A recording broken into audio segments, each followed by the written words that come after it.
We used to live in a world where games came out when they were finished. Maybe a year later, we get an expansion pack that costs $30 to add on to the game.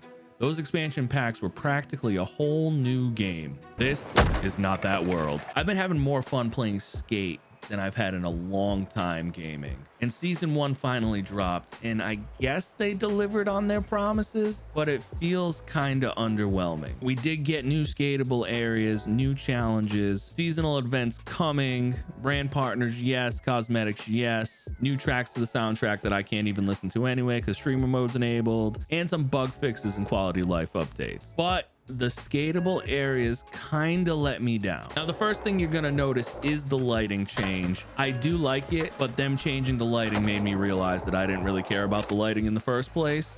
It does look a little grittier or whatever they were trying to go for, more of a skate feel, which I guess they nailed. But what was important to me was the skatable areas.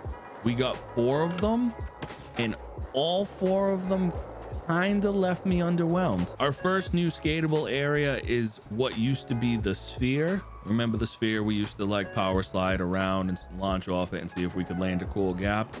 Now what we have is toilet bowl number 1.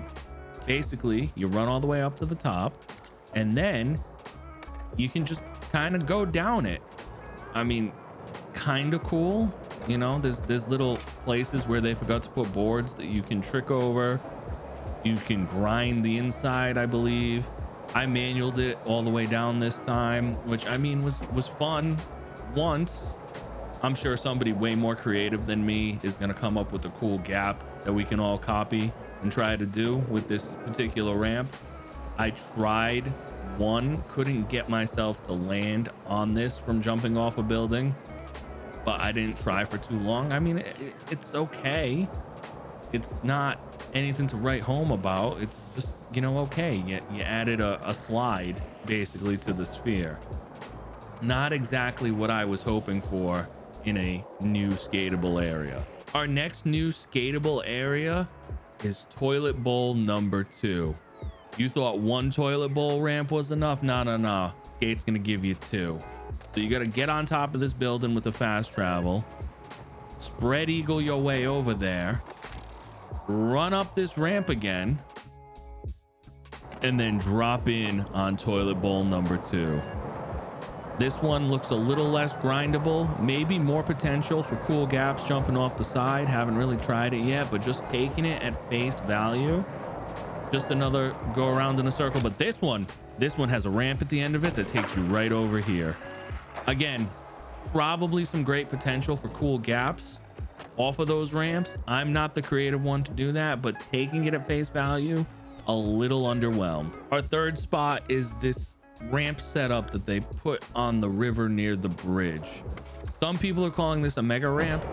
I personally don't think it's a mega ramp, but to each their own.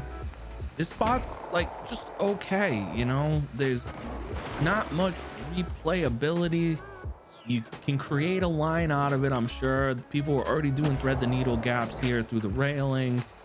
There's possibilities here. This is probably my favorite spot out of the 4, but still, like, a little more would have been nice, you know? For spot number 3, which might be my biggest letdown of this season update, is the little skateboard highway thing that goes through all the towns. I think this is a major downgrade. I think it flowed so much better the way it was before for more realistic techie skating.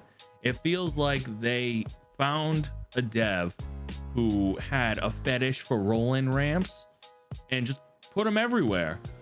I don't understand. There's not enough variety in what they did to this to make it an upgrade, in my opinion. It's just a bunch of roll-ins. Look, more roll-ins. They added a couple kickers in a couple spots, couple rails, but they took away so much grindable surface that it just completely ruined it for me. I don't know. Maybe I'm a minority in this. Maybe I'm wrong. The vert ramp here is kind of cool, I guess. I had to make sure I included how it used to look to how it looks now in this part of the clip. Let me know in the comments if you agree with me or if you disagree with me that this is a downgrade. An honorable mention for biggest letdown in season 1 is what happened to Brickswich. Why is it still locked? Where's the challenges? Where's the content? Listen, I love this game. I put about 100 hours into it already, and I want to put thousands of hours more into it. I want to love it for a long time. And if we're gonna go on a season by season model, it might be wrong for me to expect more than what we got for season 1, but I think we deserve better. The ability to switch back and forth from doing technical, quote unquote, realistic skateboarding to being able to throw yourself off of buildings and do crazy gaps at the drop of a hat makes this game interesting to me. I have very high hopes for the future of this game, and hopefully season 2 brings us more variety than season 1 did.